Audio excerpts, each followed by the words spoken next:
Hello students, myself S K. Chauhan, senior chemistry faculty, Gyankalp, Dehradun. तो बेटा आज हम एक बड़ा बढ़िया क्वेश्चन डिस्कस करेंगे और इस क्वेश्चन को सोल्व करने की एक शॉर्ट ट्रिक भी सीखेंगे। हमने इस क्वेश्चन को बहुत बड़ा नहीं करना है, बहुत थोड़ी सी वर्ड में क्वेश्चन को सोल्व कर देना है। देखो क्वेश्चन में पूछा गया है the osmotic pressure of equimolar solutions of BaCl2 barium chloride, NaCl sodium chloride and glucose will be in the order. हमने ऑस्मोटिक प्रेशर का ऑर्डर बताना है। तो जब कभी भी हमने ऑस्मोटिक प्रेशर का ऑर्डर बताना हो या हमने एलिवेशन इन बॉइलिंग पॉइंट को डिस्कस करना हो या हमने डिप्रेशन इन फ्रीजिंग पॉइंट को बताना हो, तो उन सब के लिए हम एक बिल्कुल सिंपल सी ट्रिक यूज करते हैं। If you want to find delta T B means elevation in boiling point, या मैं कह रहा हूँ डेल्टा टी एफ, या बात की जाए ऑस्मोटिक प्रेशर की पाई, तो ये सभी डिपेंड करता है number of particles present in the solution.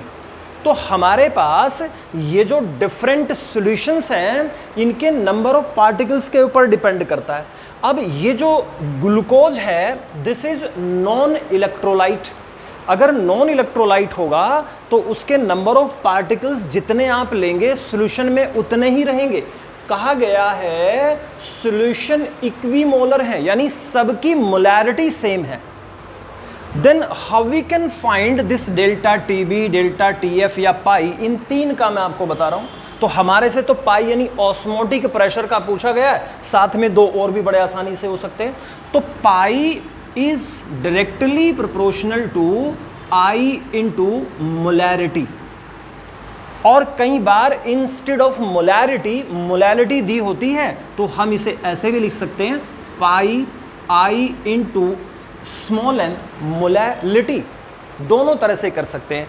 I you know this is van't Hoff factor. तो वेंट ऑफ फैक्टर की जो वैल्यूज हैं वो हम कैसे कैलकुलेट करें? अगर आपके पास नॉन इलेक्ट्रोलाइट होता है जैसे कि ग्लूकोज, तो इसके लिए I की वैल्यू होती है 1। इसके बाद में जो बाकी के इलेक्ट्रोलाइट्स गिवन हैं जैसे BaCl2 या NaCl, इनमें बेटा I कैसे फाइंड किया जाता है? तो जहां पर डिग्री ऑफ डिसोसिएशन नहीं दी है, ऐसा तो कुछ दिया ही नहीं है, तो हम मानेंगे कि ये इलेक्ट्रोलाइट सॉल्यूशन में 100% डिसोसिएट हो जाते हैं। ऐसी सिचुएशन में जब कोई इलेक्ट्रोलाइट सॉल्यूशन में 100% डिसोसिएट होगा तो बेटा जितने नंबर ऑफ कैटायंस और एनायंस उसमें होते हैं उनका सम कर लीजिए, that will gives you went Hoff factor. तो इन BaCl2 the number of particles cation होगा 1, एनायन होंगे 2, या ऐसे पढ़ लीजिए BaCl2 Ba1Cl2। तो इस तरह से I की वैल्यू हो गई इसके लिए 3। और अगर बात की जाए NaCl, तो NaCl एक Na एक Cl, I की वैल्यू हो गई 2। अब बेटा जिसके लिए I इंटू M सबसे ज़्यादा होगा उसकी ऑस्मोटिक प्रेशर, उसका डेल्टा टीबी, उसका डेल्टा टीएफ वो ज़्यादा होगा। तो सबसे ज़्यादा वैल्यू I इंटू M, क्योंकि M तो सबका सेम है, इसलिए जहाँ पर I की वैल्यू सबसे ज़्यादा वहाँ पर ऑस्मोटिक प्रेशर सबसे ज़्यादा। तो सबसे ज़्यादा ऑस्मोटिक प्रेशर किसका होगा? BaCl2।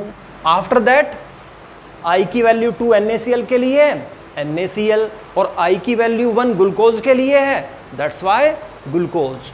तो answer will be A BaCl2 NaCl C6H12O6, और इन दोनों का आंसर भी यही होगा अगर किसी क्वेश्चन में ये पूछ ले जाए।